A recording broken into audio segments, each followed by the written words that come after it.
Everything here is upside down.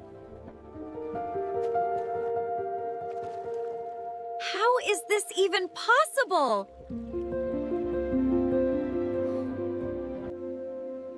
Even the leaves fall the wrong way.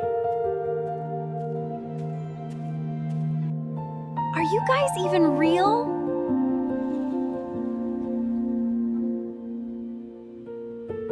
People live up there?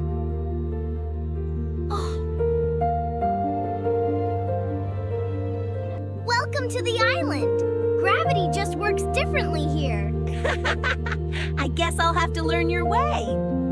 Upside down or not, adventure is adventure.